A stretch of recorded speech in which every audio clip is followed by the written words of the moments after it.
The Western American city of San Francisco, California, suffered a huge earthquake on April 18, 1906.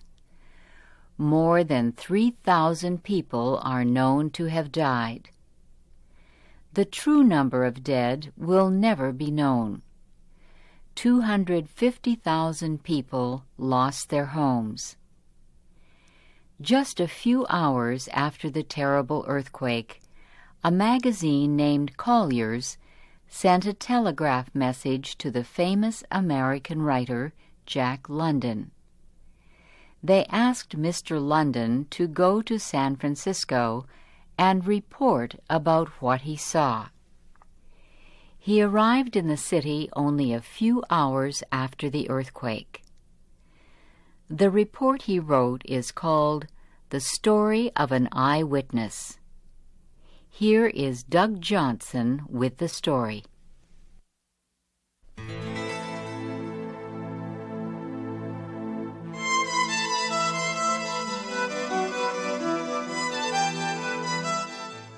Not in history has a modern city been so completely destroyed. San Francisco is gone. Nothing remains of it but memories and a few homes that were near the edge of the city. Its industrial area is gone. Its business area is gone. Its social and living areas are gone. The factories, great stores and newspaper buildings, the hotels, and the huge homes of the very rich are all gone. Within minutes of the earthquake, the fires began. Within an hour, a huge tower of smoke caused by the fires could be seen 100 miles away, and for 3 days and nights, this huge fire moved in the sky, reddening the sun, darkening the day, and filling the land with smoke. There was no opposing the flames. There was no organization, no communication. The earthquake had smashed all the modern inventions of a 20th century city. The streets were broken and filled with pieces of fallen walls. The telephone and telegraph systems were broken, and the great water pipes had burst. All inventions and safety plans of man had been destroyed by 30 seconds of movement by the earth. By Wednesday afternoon, only 12 hours after the earthquake, half the heart of the city was gone. I watched the huge fire. It was very calm. There was no wind, yet from every side wind was pouring in upon the city. East, west, north, and south, strong winds were blowing upon the dying city. The heated air made a huge wind that pulled air into the fire, rising into the atmosphere. Day and night the calm continued, and yet, near the flames, the wind was often as strong as a storm.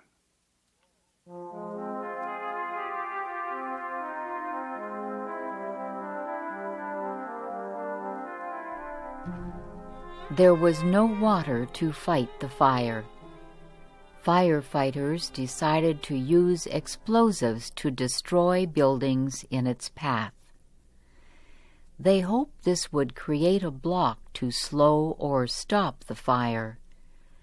Building after building was destroyed, and still the great fires continued. Jack London told how people tried to save some of their possessions from the fire.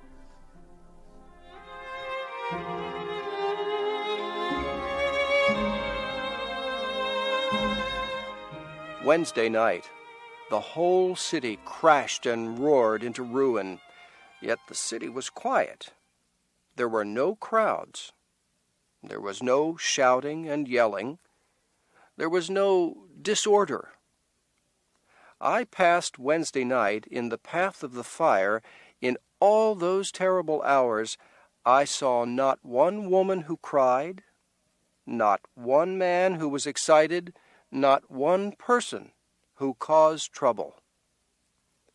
Throughout the night, tens of thousands of homeless ones fled the fire. Some were wrapped in blankets. Others carried bedding and dear household treasures.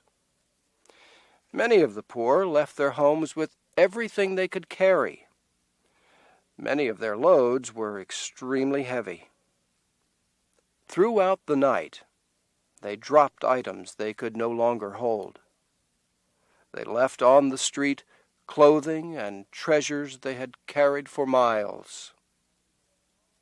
Many carried large boxes called trunks. They held on to these the longest. It was a hard night, and the hills of San Francisco are steep, and up these hills, mile after mile, were the trunks dragged. Many a strong man broke his heart that night. Before the march of the fire were soldiers. Their job was to keep the people moving away from the fire. The extremely tired people would arise and struggle up the steep hills, pausing from weakness every 5 or 10 feet. Often, after reaching the top of a heartbreaking hill, they would find the fire was moving at them from a different direction. After working hour after hour through the night to save part of their lives, thousands were forced to leave their trunks and flee. At night, I walked down through the very heart of the city. I walked through mile after mile of beautiful buildings. Here was no fire. All was in perfect order. The police patrolled the streets, and yet it was all doomed, all of it. There was no water. The explosives were almost used up, and 2 huge fires were coming toward this part of the city from different directions. 4 hours later, I walked through this same part of the city. Everything still stood as before, and yet there was a change. A rain of ashes was falling. The police had been withdrawn. There were no firemen, no fire engines, and no men using explosives. I stood at the corner of Kearny and Market Streets in the very heart of San Francisco. Nothing could be done. Nothing could be saved. The surrender was complete.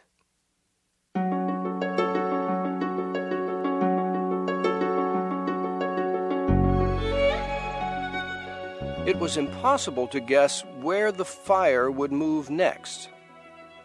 In the early evening, I passed through Union Square. It was packed with refugees. Thousands of them had gone to bed on the grass. Government tents had been set up. Food was being cooked, and the refugees were lining up for free meals. Late that night, I passed Union Square again. 3 sides of the square were in flames. The square with mountains of trunks was deserted.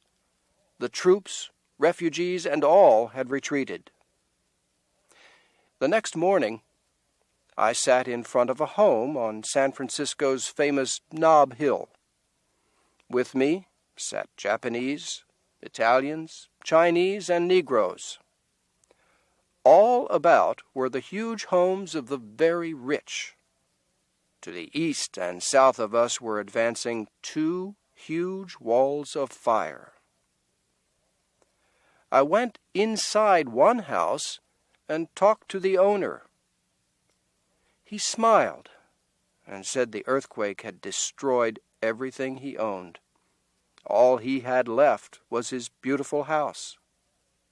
he looked at me and said, "The fire will be here in 15 minutes."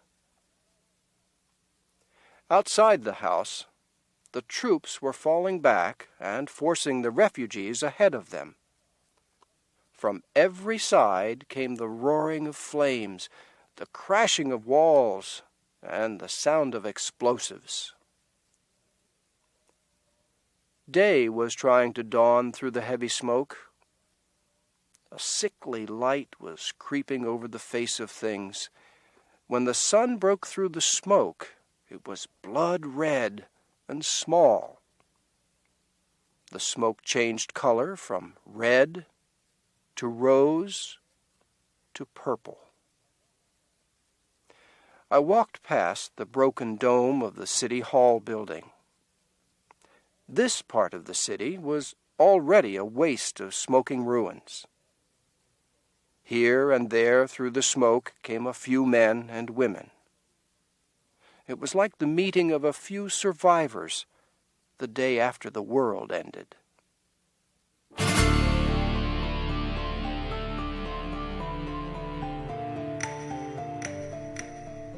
The huge fires continued to burn on.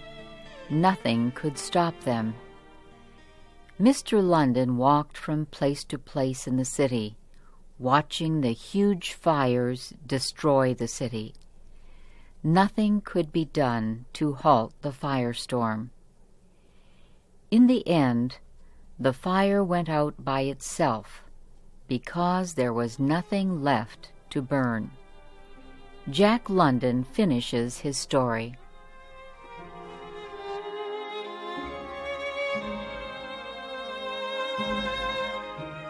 All day Thursday and all Thursday night, all day Friday and Friday night, the flames raged on. Friday night saw the huge fires finally conquered, but not before the fires had swept 3/4 of a mile of docks and storehouses on the waterfront. San Francisco at the present time is like the center of a volcano. Around this volcano are tens of thousands of refugees. All the surrounding cities and towns are jammed with the homeless ones. The refugees were carried free by the railroads to any place they wished to go. It is said that more than 100,000 people have left the peninsula on which San Francisco stood. The government has control of the situation, and thanks to the immediate relief given by the whole United States, there is no lack of food. The bankers and businessmen have already begun making the necessary plans to rebuild this once beautiful city of San Francisco.